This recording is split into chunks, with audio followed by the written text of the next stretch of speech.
It is the Riot Podcast. This is the Giving Tuesday, November 28th edition. So if you're listening to this on November 28th, you should definitely give to RadioU. Give something. It's a day all about giving back to nonprofits that make a difference all year round, including RadioU. You can do that at RadioU.com. And even if you're not listening to this on Giving Tuesday, RadioU, completely listener supported. So it's never a bad time to give at RadioU.com. Now, I'll tell you, I'm not saying you should skip ahead, fast forward the podcast, but you should definitely stick around to the tail end, the last third of the podcast. Nikki hops on for a few topics in honor of Giving Tuesday. So we talked to her about the new substance that's keeping Congress going, and it will shock you. We also talk about the naked guy at Disneyland. Nikki had some expertise on that. Their new feature. That's right. It's a wild new ride at Disneyland. And sans Nikki, you would hear Isaiah and I talking about a relationship trend around this time of year. They call it Scrooging, that you probably want to avoid if you're a decent, upstanding person. And also, this is crazy. You can find out what food digging is when it comes to dating as well. We also talk about some dogs did some serious damage to cars, and I go off a little bit on how cars just aren't built the same, man. Yeah. Things just aren't built as tough as they once were. Isaiah gets on his soapbox a little bit. He's got some ideas about what American manufacturing needs to look like when it comes to the car industry. It needs to get back to the good old days, it sounds like. As well as why every drive-thru worker probably hates me every time I go through the drive-thru. Yeah, one of the many reasons. Yeah. Enjoy the podcast. Again, don't forget to give to RadioU. Do what you can, even if it's $5. That would be incredibly helpful. RadioU.com. And we'll catch you next time. See you guys. Disinformation, mispronunciations, bad impressions. That's Hudson. This is The Riot on RadioU. Now, I have here a harmful dating trend, but this one hits close to home. This one, I believe that almost every person in the entire world has considered this. And the trend is Scrooging. If I told you harmful dating trend is Scrooging, Isaiah, what would you think that is? I would imagine it has to do something with Christmas. Of course it does. Like being like a Scrooge. Yeah. In what way? Maybe you don't want to celebrate Christmas with your girlfriend? That's a good answer. That's a good answer. Like when she asks you to watch the Christmas movies, you say no? No, I thought you meant like you don't want to go hang out with her family. Like that too. You break up because it's like, I don't want to meet your parents. But what Scrooging actually is, and it's specific to Christmas, is breaking up with your partner right before Christmas because you don't want to have to buy him a gift. That sounds like something you'd do. Diabolical, isn't it? Right up your alley. Now, they call it Scrooging at Christmas time.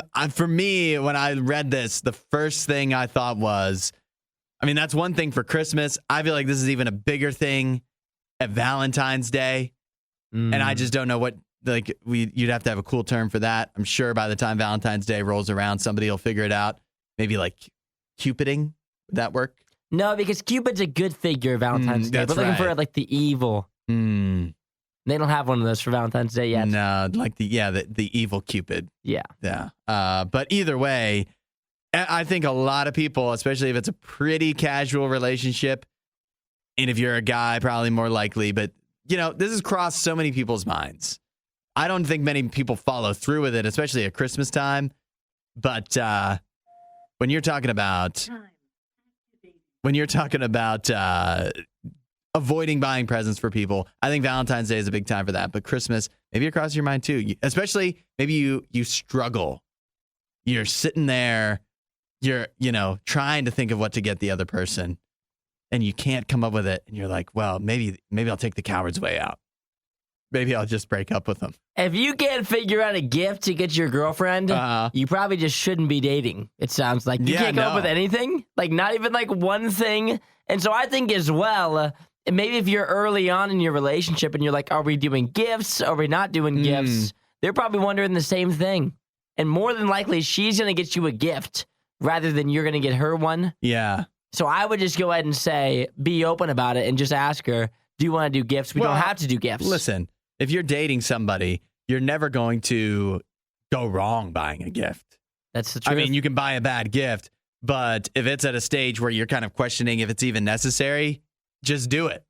You're saying just buy the gift. Just buy a gift. That's not going to make things worse unless you just buy absolutely a terrible gift. Unless you buy her aftershave or something. Like, that'd be dumb. But it just depends on like what your intentions are going for. Because if you buy her a gift, that means that you guys are like dating. Yeah. I mean, it's more serious then. So if you're not ready for it to be more serious, you can't do gifts on Christmas. That's crazy talk. Do you think there's any relationships out there where somebody jumps the gun on buying a gift and that's actually that's a red showing flag. that they're too eager? You're like, I thought we were just kind of hanging out. I didn't think it was this whole thing. We're doing gifts. What am I going to come to your Christmas with your family too, or what? So I think you just talk about it. You just like casually bring it up in a laughing way, like, hope you have my gift ready for Christmas. Hope you're shopping for me. Is that a gift or something for me? Yeah. See what she says. I don't know. It kind of sounds like you're a Scrooge over there. Hey, I'm okay with gifts. I like getting gifts. You won't hear a show like this anywhere else. And that's probably for the best. The Worst of the Riot. Radio U. This is, something you don't think, especially if you haven't worked in the fast food industry before, that, there are workers in fast food that actually really care. It doesn't seem like it a lot of the time. But, I mean, sometimes you walk into Wendy's and there's that one employee that's just a go-getter. They really care. They're not even a manager. They just really... But they want to be one so bad. They do, yeah. They're dying for that kind of appeal. That is their ambition. Yep. And it's admirable that people can put that much effort into a job that many people just do not take seriously. But then I think there's a flip side to it. Like, there's this guy at Burger King who has kind of taken off on TikTok a little bit after he was kind of complaining about the customers in the Burger King drive-thru. And the reason he was complaining is not because he's, it's not because he's a lazy employee and he's like, they're just making me work so hard. The reason he's complaining is because he really cares, and the managers, this guy isn't even a manager, but the managers at Burger King really emphasize you got to get those drive-thru times down. You got to do accurate orders. You got to do them quick. But he was complaining about customers that after you give them the order will just sit there, take the time to check the order, and even take a bite of the order while they're still sitting in the drive-thru. That's a little extra. Taking a bite is extra or complaining? No, the bite. See, I would think if you're a fast food worker that really cares, you'd love to see the fruits of your labor right there. The happiness on their face. Yeah, because that's where you see the bite, and you're like, wow, this is adding to my time. But I do get to see the smile on their face, the twinkle in their eye as they experience they don't care about this that. Whopper sandwich. They just care about the times, He just cares about that. What do you think? You're going to get a promotion? That's exactly what he thinks. That's the only way that he can accurately depict how well he's doing at his job. Do you think... you think that bite meant anything to him? No. He wants to get his time down by 3 more seconds to show his boss. If you're in the Burger King drive-thru, as much as this guy seems to care, he still only sees you as a number. A number and a sandwich. Just went from 36 to 40. Yeah. Yeah. These... I thought this was a little too much. Can you blame anybody at this time, in this day and age, for checking their order? I always check. Yeah. I feel bad doing it. I do it. I don't feel bad at all. I do it every time. I feel bad. I don't want to make eye contact with the drive-thru worker when I'm doing it. But I feel bad. I try to do it sneaky because, sometimes they'll hand you like the bag and they're like, hold on, I get the drink. Burger every time. You do it. I unwrap it every single time. You're crushing their times though, man. And you're breaking their heart. You're breaking their heart when you do this. If they had never messed up before, then I wouldn't have to do it. But it's been messed up before, and then you have to go through. And since they don't want the inside even opened at half of them, then I have to walk back up to the window, which I've done before. Yeah, and that really messes up the time. Then that's right. When you pull back through. Yeah, I just get out of my car and I just walk up when somebody else is ordering. Oh yeah, they're trying to get their food, and I'm like, hey, and I peep in my head as if I'm trying to rob the place. And I'm like, hey, you messed up my sandwich. I was 3 cars ago. You did not What do you pull off and park and I walk and back, get out of the car? Like, especially during COVID when the inside wasn't open, that's the only way that you could do it. That makes sense. I'm not going to go through the drive-thru again. There's signs that say you're not supposed to walk through the drive-thru. There's signs. Well, there's signs that say when you order something, you're going to get it right. That is true. There's a sign that says what the sandwich is, and sometimes you don't get the sandwich. And so I had to walk back. I've done it multiple times. It's the worst thing ever because then you awkwardly stand there next to the person who's also waiting for their food. And so then you're just in an awkward little standoff. And then now the people that are ordering are even more on edge because they're like, well, if they messed up this guy's. I always think that. They're going to check the bag now. When I see one person, claiming their order was messed up, and then I'm extra on edge, and then I'm definitely checking the order every time. I think the bite might be a little far, but I do check every time. The bite, to me, that's a compliment to the worker. I want to eat right in front of you. Yeah. I couldn't wait. You won't hear a show like this anywhere else. And that's probably for the best. The Worst of the Riot, Radio U.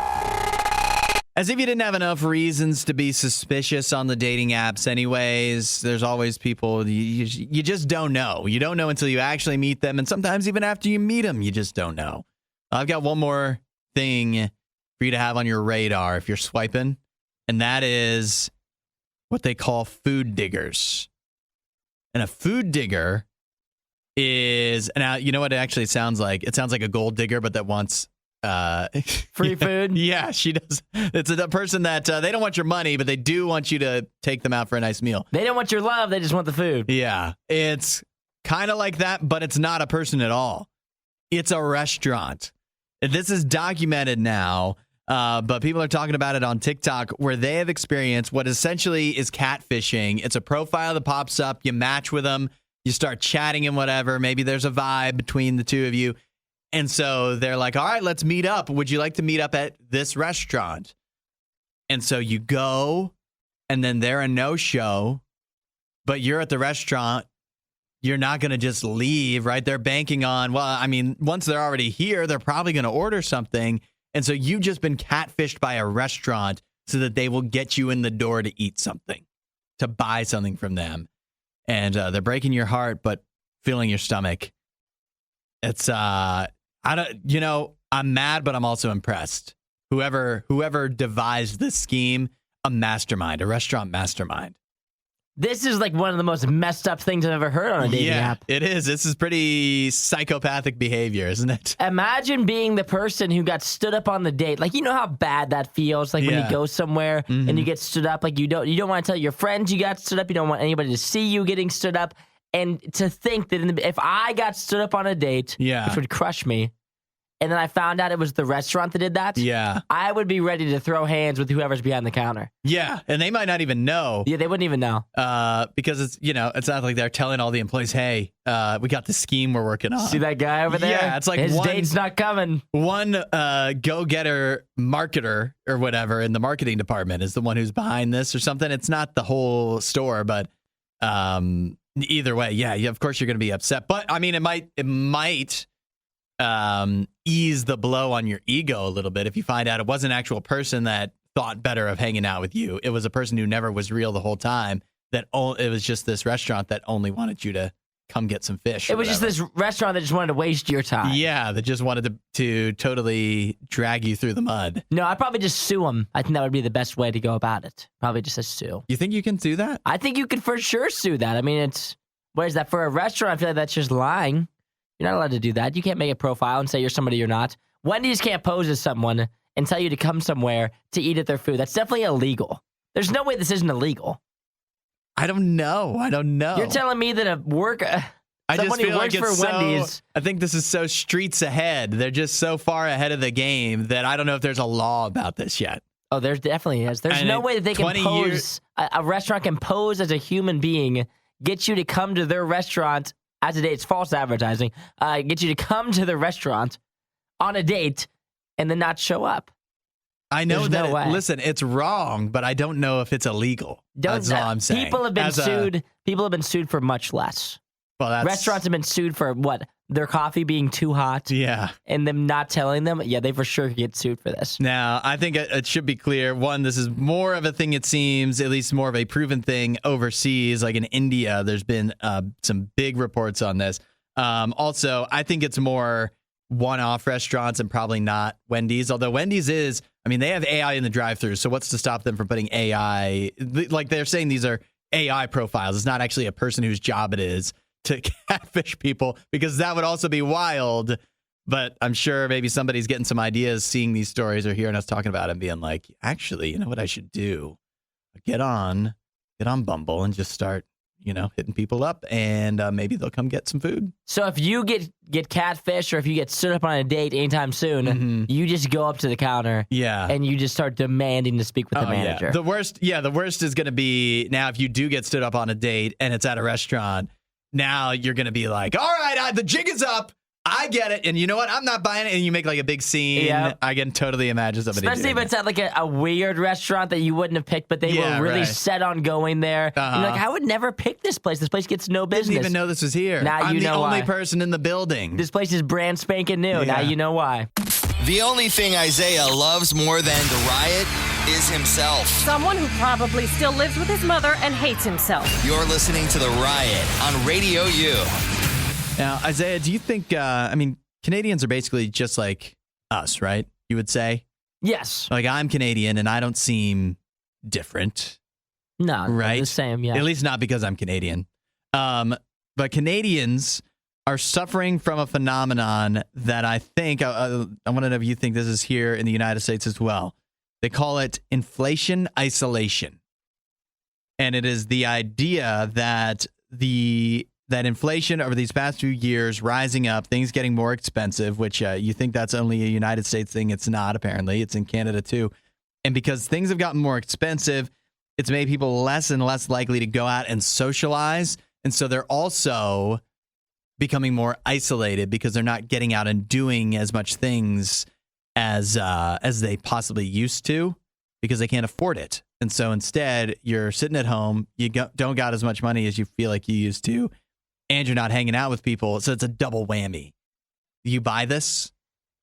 I know that in Canada, they're having like one of the big things that's going on is like the housing crisis in Canada is crazy right now with like the actual average salary to average cost of housing. It's like the biggest deficit in any country is in Canada. So I know that the inflation has really hit them hard. It says like most studies will tell you that it's been worse for Canada than it has for almost the majority of all places, and especially way worse in Canada than it has in the U.S. as well. Yeah. So that's not helpful. You think this is I think in some ways Canada in this instance could be paving the way, or a ghost of Christmas future showing us what could be to come for the United States, where we keep going down this road of like prices just getting higher and higher. And even now, now I don't get the attitude that everybody's like, well, I everything's more expensive, and so I'm staying at home. I think people are still going out and doing a lot of stuff. But could it be coming down the road where everybody goes back to sticking around the house, not hanging out with people as much because you just don't feel like you can afford it? See, I think that's past now. You think we're over that? Yeah. I mean, if you think about how bad inflation has been in the past few years, I feel as if it was going to be to the point where you were going to have to be staying at home, you're probably doing that right now. But I don't think it's going to change, hopefully, too much in the months to come, the years to come, that would get so much worse that the average American would feel as if they have to really cut back. I mean, people have cut back. That's how it went. Inflation's happened. A lot of people have already cut back and aren't going out and doing the things that they normally would do. But I don't see in the next couple of years, hopefully, that changing too much. What's interesting is, and this is maybe what we need to focus on as society. Let me tell what society needs to focus on is that, one of the good things about having his friends is you should be able to hang out with them and not have to be out doing something. Like the best thing for friends, I know, like even if you want to have somebody over to entertain, you feel like you got to spend a few bucks. But that's different than going out and doing something. Like it's a lot cheaper in the long run, staying home. So having friends, just hang out with your friends at home. We got to get back to that, and not every social interaction has to be what are we going to do while we're hanging out? Like, just come over and hang out. And maybe I need to look in the mirror and do that myself too, because I never have people over. We're not sure who behaves worse, the Riot or their dogs. I don't even know how to behave like a real human being. The Riot, Radio U. Now, this is, I don't know if you saw this crazy video from Houston where a pack of stray dogs is accused of causing $350,000 worth of damage at a car dealership. And the video is insane. You can text us at 8772 Radio U. We can send it to you. These dogs are tearing. Obviously, these are brand new cars at a car dealership, and they're ripping them to shreds. Apparently, the story is the allegations are, I guess, that these two dogs were hunting down a stray cat, and so they were like going on a rampage. Like they were some kind of gangsters or something. Like it was some kind of cartoon. They were tearing these cars apart, trying to figure out where this cat was hiding. Yeah, that's insane. And the thing that, too, is like I've never seen a dog attack a car before. Yeah. And you would think that their damage they would be able to do is so little, because you think about cars are pretty sturdy. They're meant to withstand accidents and stuff. Not able to withstand these dogs, though. I mean, they literally ripped the grill of the car off. Yeah. It's, and I mean, you think about how much damage you'd have to do to multiple cars to hit $350,000 worth. These dogs, they meant business. They weren't messing around. And, I hope for that cat's sake that it was able to escape, because if this is what the dogs did to the cars, forget about that cat would be dealing with. It's amazing they caught it on video, because if you showed up at the car dealership that day, like, you're coming in the morning to unlock or whatever, and you saw this damage, you'd be like, what kind of maniac was here? And fortunately, there's security footage to know that it was some maniacal dogs and not some human going on a rampage. But man, you don't realize what dogs are capable of. What would you say these are? These German Shepherds? They just look like, it's hard to tell from the video. But I would say they aren't like huge dogs or anything. You know what I think this actually might look a little bit more into is not so much what the dog could do to the cars, but maybe how weak we're building cars nowadays. Oh, is that what you're going to turn this into? I'm going to turn it into that, which I've stood on this before, and they were able to rip off like the whole front of multiple vehicles. I'm telling you, if this was like 2005 and they tried to do the same thing, it just wouldn't fly. There's no way. They're ripping it off. Now all cars are made of like plastic. No wonder everybody's totaling their cars whenever they hit anything, because dogs are able to tear your truck to shreds. Yeah, this American craftsmanship, it ain't what it used to be. Hey, they're just making it out of plastic, man. It looks nice. It looks real nice, but a dog is literally able to rip off the entire front of your car with what strength? I mean, it's crazy to me. You're driving around in a chew toy right now. Literally. We're not sure who behaves worse, the Riot or their dogs. I don't even know how to behave like a real human being. The Riot, Radio U. I'm going to tell you this here, Isaiah, and I want you to tell me if you believe this. This is true or false. First of all, that there is a college football bowl game coming up this year called the Pop-Tarts Bowl. I don't know which one that would be, but it sounds like a bowl that I could imagine happening. Yeah, why would I make that up, right? Yeah. The Pop-Tarts Bowl is a real bowl. Although I believe this is the first year it's ever being played. It used to be the Camping World Bowl. One of my favorites. Yeah, right. Of course. The hot matchup between the sixth best team in the ACC and the third best team in the AAC, probably. I don't know. No, the Pop-Tarts Bowl is real. It will be played in Orlando, Florida. And do you believe this? That the Pop-Tarts Bowl will be the first ever bowl game with an edible mascot. I do believe that. Makes sense. But would you have believed it? You put this whole thing together, it doesn't sound like something from The Onion. It just does not sound real. An edible mascot. So they're just going to have a Pop-Tart on the sidelines. A life-size Pop-Tart. Oh, life-size. And then the tradition is, as long as the Pop-Tart Bowl lasts, apparently, starting this year, that if you win the Pop-Tart Bowl, if you're on the winning team from the Pop-Tarts Bowl, then you are supposed to go take a bite of the Pop-Tart. That's so lame. Is it? Yes. Or is it actually amazing? Now, you think about, like, on Thanksgiving Day, Yeah. when they take a bite of, like, the turkey. Yeah. That's, like, a long time tradition, right? When they, like, eat the turkey. The Pop-Tart, that's supposed to be, like, a cool new tradition. Yet again, for two teams that were very mediocre the whole season, it doesn't this is what seem they right. get. They don't get to lift a trophy. They get to eat a Pop-Tart. A life-size Pop-Tart. And when you're saying life-size, does that mean just the regular size a Pop-Tart is? No, I or mean is this like a ginormous a human Pop-Tart? size, like a person-size Pop-Tart. It's a actual, like, you know, it's a mascot, but then it's also a Pop-Tart. I'm curious to see how they execute this because, I mean, I don't think we have actually any visuals of it yet, but I think I'm interested to see how it'll play out. Yeah, I'd like to see it. I'd like to see a human-sized Pop-Tart. Yeah. What flavor they can pick? That's what I was thinking. What flavor? What flavor? You know what flavor. What would you pick? I'm picking brown sugar cinnamon.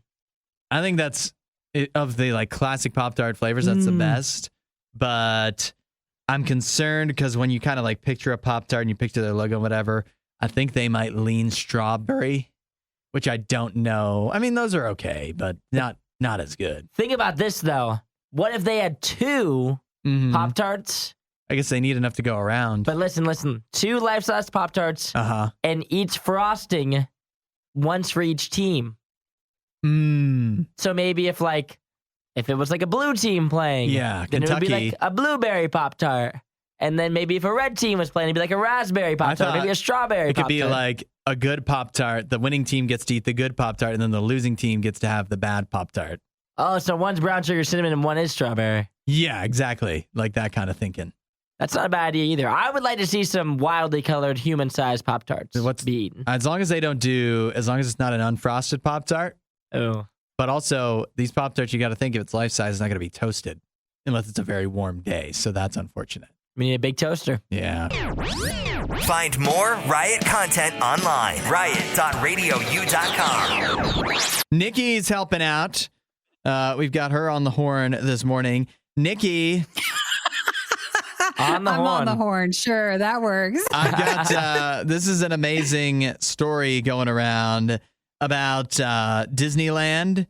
It is so I mentioned this to Nikki off the air, and she seems to have, I told her to stop, but she seemed to have some kind of expertise on this story. It's about the guy that got naked on the It's a Small World ride at Disneyland. So I guess, you say naked guy and Nikki's ears just perk up. I don't know. She must know the story already. Right. No, I saw the POV, so the point of view of the naked guy on the ride before he got undressed. And I guess I just didn't catch because that video went just as viral as his naked video. But if you take A Small World, you're riding the boat along the ride.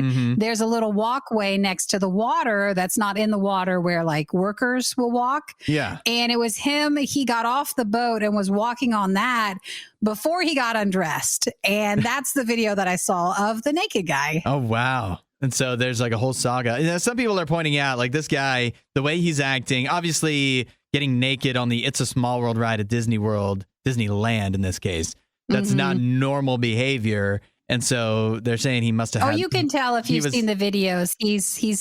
He's not doing that. And he's wearing his underwear for some of it, but he's all around the little dolls. Yeah. But it's weird. He just gets up and he's in his underwear and he just sits down like right among all of the little singing dolls. And then it's super weird because like the music plays, but then it stops. Very surreal video. He looks about as confused as everybody else does during this video. Yeah. He doesn't know what he's having some kind of episode, and who knows what that was triggered by. Maybe he just rode that ride too many times and it drove him insane, But I will say, I think you got to give this guy his props. He's in good shape. He is shredded. That's the first thing I noticed. You do. That's not what we should be doing. You've got to hand it to him. You've got to hand it to him. He's got a six-pack. No, we do not have to do anything along those lines, Hudson. This is just, he's getting nothing but negative feedback on this.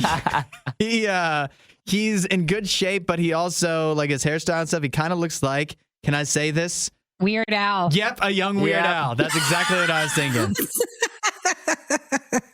He looks like Weird Al in the movie that they made about his biopic. Yep, Daniel Which for a Radcliffe. streaker is not the best look, but it is a fitting look. I feel like it feels like it fits his profile.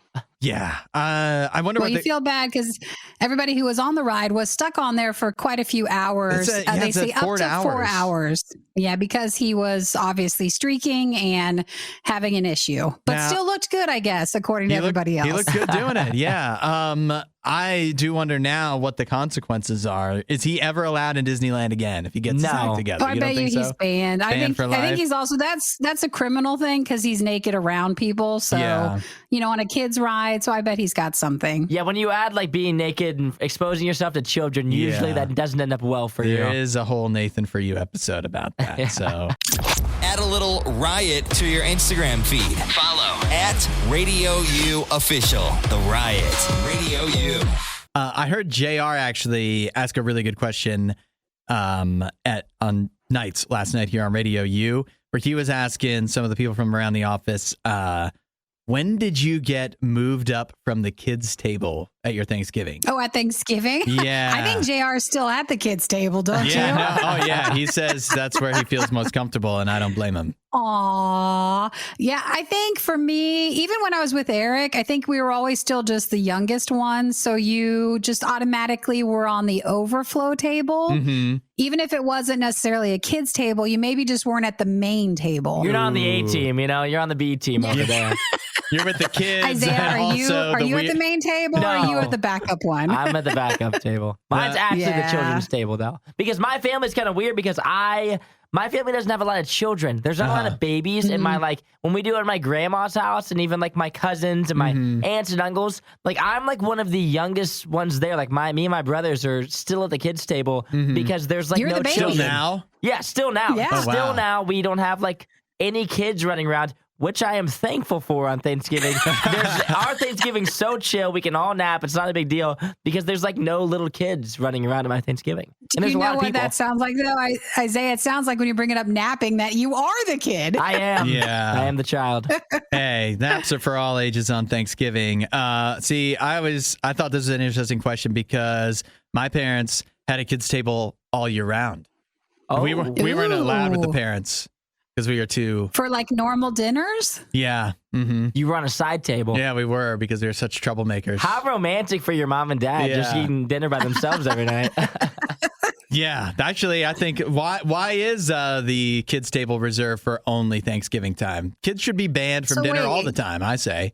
Hudson, what was your kids' table? What did it look like then? Was it like a cardboard table thing from the garage? A short table? Or did you have those little picnic tables, the plastic that's what I was going to say. ones? Those little plastic picnic tables. That's exactly what it was. Mm-hmm. Yeah, it was in the basement.